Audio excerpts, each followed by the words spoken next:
I'm going to start reading from chapter 2, and I am actually going to show you my Bible today, highlighted with all of my notes. Okay, excuse that train that didn't know that we were in Bible study. So we're going to start off at chapter 2, and I'm going to do my best to literally stop on each verse, since this is a verse-by-verse study, but some of it is easier to just kind of keep moving and do like a synopsis. So let's go. In the 2nd year of his reign, Nebuchadnezzar had dreams that troubled him, and sleep deserted him. I feel sorry for that man, because I have had dreams that have troubled me and kept me up all night, and I get it. So he's probably being tormented right now, or he has had some kind of dream that is like just unusually significant. Verse 2. So the king gave orders to summon the magicians, mediums, sorcerers, and Chaldeans to tell the king his dreams. When they came and stood before the king, he said to them, I have had a dream and am anxious to understand it. So let's talk about who these people are. So long story short, the Chaldeans are like the wise men of Babylon. They're the learned class. They're generally astronomers, astrologers, soothsayers, fortune tellers. They're pretty much like the top of the top, like wise men, essentially. Sorcerers are those who practice divination. So those are the people who claim to have powers. And the mediums are the same as kind of like the enchanters. Like they practice secret arts, mutter spells, and all of that stuff. So he said to them, I've had a dream and I'm anxious to understand it. Okay, I think that kind of speaks for itself. He's like, listen, somebody tell me what this means, because it's too much. The Chaldeans spoke to the king. May the king live forever. Tell your servants the dream, and we will give the interpretation. The king replied to the Chaldeans, my word is final. If you don't tell me the dream and its interpretation, you will be torn limb from limb, and your houses will be made a garbage dump. But if you make the dream and its interpretation known to me, you'll receive gifts, a reward, and great honor from me. So make the dream and its interpretation known to me. He said make the dream and its interpretation known to me like 3 times within these 2 verses. So obviously King Nebuchadnezzar is... Okay, sorry about that, y'all. My camera cut out, but I'm back. So I think I was right around here, verse 7. They answered a second time, may the king tell the dreams to his servants, and we will make known the interpretation. The king replied, I know for certain you are trying to gain some time, because you see that my word is final. If you don't tell me the dream, there is one decree for you. You have conspired to tell me something false or fraudulent until the situation changes. So tell me the dream, and I will know you can give me its interpretation. So that's a lot to break down right here, first of all. So for starters, the king is like low-key accusing them. Like, if you can't tell me this dream and its interpretation, actually, if you can't tell me the dream, then I'm going to assume that you're trying to play me. Like right here, you have conspired to tell me something false or fraudulent until the situation changes. So the king is like, y'all want me to tell you what the dream was so that you can buy time to try to figure out the interpretation. So he is like, tell me the dream and I will know you can give me its interpretation. So I was reading, and there has been some argument about this particular part of the passage. Some people say that the king is asking them to tell him the dream because he actually forgot it. But this sentence here kind of lets me know that he didn't forget it. He just wanted them to be sure. And he figured, if you could tell me the dream, then I can trust your interpretation. So over here on the side, I wrote, actually, let me read this first. The Chaldeans answered the king, no one on earth. So if I underline something in red, it's probably because I had a revelation when I read it. And I thought that was interesting that they admitted that they didn't really have the power to do it. They weren't capable. So anyway, no one on earth can make known, excuse me, what the king requests, Consequently, no king, however great and powerful, has ever asked anything like this of any magician, medium, or Chaldean. So first of all, they're trying to get the pressure off themselves. They said, what the king is asking is so difficult that no one can make it known to him except the gods, whose dwelling is not with mortals. Now, they got one thing right there. But I wrote over here, they're trying to convince him that he's being unreasonable and not that they're incapable. And his position is, there's no use for wise men who can't bring you wisdom. So look at what he goes on to say. Because of this, the king became violently angry and gave orders to destroy all the wise men of Babylon. So I highlighted this in blue so that you can see the connection there. The Chaldeans are the wise men of Babylon. The decree was issued that the wise men were to be executed, and they searched for Daniel and his friends to execute them. Now, they searched for Daniel and his friends because Daniel and his friends are considered the wise men as well because of their smarts and all of that, which we learned in the first chapter. Verse 14 reads, Then Daniel responded with tact and discretion to Arioch. Daniel, being so young, he is a stellar guy. I don't know that if somebody came up to me saying, hey, like, you about to die just because you're considered to be one of these people, that I would be able to respond with tact and discretion. But anyway, then Daniel responded with tact and discretion to Arioch, the captain of the king's guard, who had gone out to execute the wise men of Babylon. He asked Arioch, the king's officer, why is this decree from the king so harsh? Before I keep reading, I want you to know that I circled asks because I've noticed that it's all throughout this book that Daniel asked. So I circled it here when he asked the king's officer why the decree was so harsh. Then Arioch explained the situation to Daniel. So Daniel went and asked the king to give him some time so that he could give the king interpretation. So that right there is in red because I had a revelation. The truth is, Daniel was not trying to buy time like the Chaldeans were. Daniel understands that listening to the Lord and waiting on the Lord may take some time. I got smacked in the face with that one, and I hope you did too. So that he could give the king the interpretation. Verse 17 reads, Then Daniel went to his house and told his friends, Hananiah, Mishael, and Azariah about the matter, urging them to ask the God of the heavens for mercy concerning this mystery, so Daniel and his friends would not be destroyed with the rest of Babylon's wise men. So hold the phone real quick. This is right here a prayer meeting. Now, this is the importance of having praying friends. Like, he asked them to ask God to have mercy on them. And I just thought that was so cool, like this connection here. And you'll see how that kind of plays out later. Verse 19, the mystery was then revealed to Daniel in a vision at night. And Daniel praised the God of the heavens and declared. Before I move on, I put that in green so that you can see the result of asking. You asked, then it's revealed. Ain't that's what the Bible say. So somebody's watching this and you've been waiting to ask God for something. Here's your sign. Ask, you're going to get the revelation. Okay, cool. So Daniel goes on and he is praising God. He says, may the name of God be praised forever and ever, for wisdom and power belong to him. He changes the times and seasons, and he removes kings and establishes kings. I'm sorry, I read that wrong. He removes kings and establishes kings. He gives wisdom to the wise and knowledge to those who have understanding.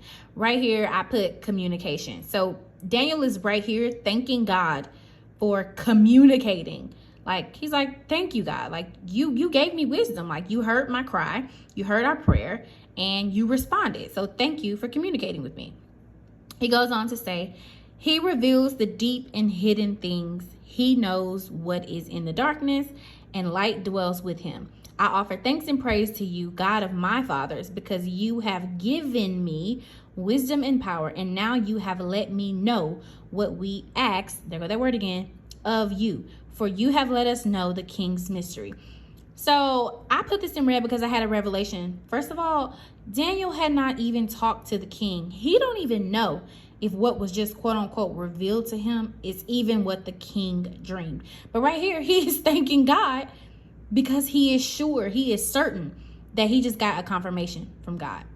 So I thought that was cool. I wanted to put that there. I put a little side note over here that says, Christianity begins with the principle of revelation. What we know is what he's revealed to us. I'm going to just let that sit there. Verse 24. Therefore, Daniel went to Arioch, whom the king had assigned to destroy the wise men of Babylon. He came and said to him, don't destroy the wise men of Babylon. Bring me before the king, and I will give him the interpretation. Then Arioch quickly brought Daniel before the king and said to him, I have found a man among the Judean exiles who can let the king know the interpretation. First of all, Arioch, you are wrong. You did not find a man. The man found you and told you. So you wrong, Arioch. You wrong. The king said in reply to Daniel, whose name was Belteshazzar, we learned in the last chapter that that means he essentially protects the king. Are you able to tell me the dream I had and its interpretation? This is the first words that the king says to Daniel. Daniel answered the king, no wise man, medium, magician, or diviner is able to make known to the king the mystery he asked about. But there is a God in heaven. Y'all see the big G over there, right? There is a God in heaven who reveals mysteries, and he has let King Nebuchadnezzar know what will happen in the last days. So right here, Daniel is getting ready to really just eat him up, but I'm gonna let y'all get the revelation. Daniel goes on to say, your dream and the visions that came into your mind as you lay in bed were these. Your Majesty, while you were in your bed, thoughts came to your mind about what will happen in the future. The revealer of mysteries has let you know what will happen. As for me, this mystery has been revealed to me, not because I have more wisdom than anyone living, but in order that the interpretation might be made known to the king and that you may understand the thoughts of your mind. So let's just take a little stab at this section right here. Daniel said, I'm giving God the glory, and that's it. He did not take credit for anything right here. Like, the king's question was, are you able to tell me the dream I had and its interpretation? Daniel's answer was, no, I'm not, but God can. Daniel is easily becoming one of my favorite people. So then he goes on to tell him the context of his dream. Right here, he is gaining credibility. He's gaining credibility in the context of the dream so that when he interprets it, when he tells the king the interpretation, it will literally be certain. Okay, I'm going to read this part really fast because the interpretation of the dream is actually like a whole nother video. So I'm going to kind of just speed through this and get to the part that kind of matters for what we're doing here. But I'm going to read it quickly. Your Majesty, as you were watching, suddenly a colossal statue appeared. That statue, tall and dazzling, was standing in front of you, and its appearance was terrifying. The head of the statue was pure gold. Its chest and arms were silver, its stomach and thighs were bronze, its legs were iron, and its feet were partly iron and partly fired clay. As you were watching, a stone broke off without a hand touching it, struck the statue on its feet of iron and fired clay, and crushed them. Then the iron, the fired clay, the bronze, the silver, and the gold were shattered and became like chaff from the summer threshing floors. The wind carried them away, and not a trace of them could be found. But the stone that struck the statue became a great mountain and filled the whole earth. This was the dream. Now we will tell the king its interpretation. Your Majesty, you are King of Kings. Little K's. Y'all make sure y'all note that. The God, big G, of the heavens has given you sovereignty, power, strength, and glory. Wherever people live, or wild animals, or birds of the sky, he has handed them over to you and made you ruler over them all. You are the head of gold. So right here, Daniel is like, listen, you represent the gold on this statue in the dream. After you, there will arise another kingdom inferior to yours, and then another, a third kingdom of bronze, which will rule the whole earth. A fourth kingdom will be as strong as iron, for iron crushes and shatters everything, and like iron that smashes, it will crush and smash all the others. You saw the feet and toes, partly of a potter's fired clay and partly of iron. It will be a divided kingdom. Though some of the strength of iron will be in it, you saw the iron mixed with clay, and that the toes of the feet were partly iron and partly fired clay. Part of the kingdom will be strong, part will be brittle. You saw the iron mixed with clay. The peoples will mix with one another, but will not hold together, just as iron does not mix with fired clay. Like, I'm going to just stop right here and say, like, something like this, you would have to get this interpretation from God, because there's no way even, I mean, I'm not claiming to have, the gift of interpretation of dreams and visions, but like, my God, this is being broke down color for color, metal for metal. Like, okay, Daniel. Okay. We were here. In the days of those kings, the God of the heavens will set up a kingdom that will never be destroyed. And this kingdom will not be left to another people. It will crush all these kingdoms and bring them to an end, but will itself endure forever. You saw a stone break off from the mountain without a hand touching it, and it crushed the iron, bronze, fired clay, silver, and gold. The great God, Big G, has told the king what will happen in the future. The dream is certain, and its interpretation reliable. Let's be clear. Daniel is making a statement right here. He's saying, this is going to happen. Like, this dream you had, this future that you saw, is going to happen. And trust my interpretation, because it came from the person who gave you the dream. Okay? Let's go to the next page. Then the king Nebuchadnezzar fell face down, worshiped Daniel. Okay, that's something right there. This is this is a monarch here. He's not a good one, but those kind of people don't worship people. So that's very telling right here. And this is a young boy. This is a young boy. Daniel he was in exile at 15. So he is either 17 or 18 in this part of the passage. Okay, so the king fell face down, worshiped Daniel, and gave orders to present an offering and incense to him. The king said to Daniel, "Your God is indeed God of gods, Lord of kings, and a revealer of mysteries, since you were able to reveal this mystery."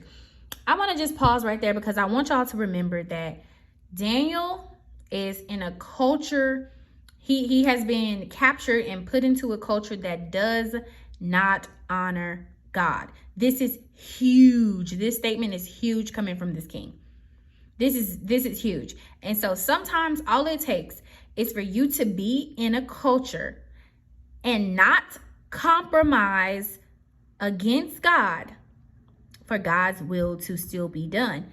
Now look, this whole king is a believer. Now I don't know what's going to happen, because we're not on chapter 3 yet. But at this point of the story, he's confessing God. Okay? Then the king promoted Daniel and gave him many generous gifts. Come on, I wrote over here on the side, prayers promotes. Okay? That's for you. That's free too. He made him ruler over the entire province of Babylon and chief governor over all the wise men of Babylon. At Daniel's request, come on, he asked again, the king appointed Shadrach, Meshach, and Abednego to manage the province of Babylon, but Daniel remained at the king's court.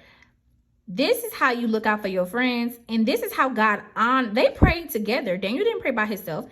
Daniel asked his friends to pray, and his friends prayed with him. God honored their prayers, and Daniel is aware of that. So he's like, hey, and by the way, I'm going to go ahead and ask that my friends be promoted as well. This was good. This was good. I'm going to come with the takeaways when this train get done.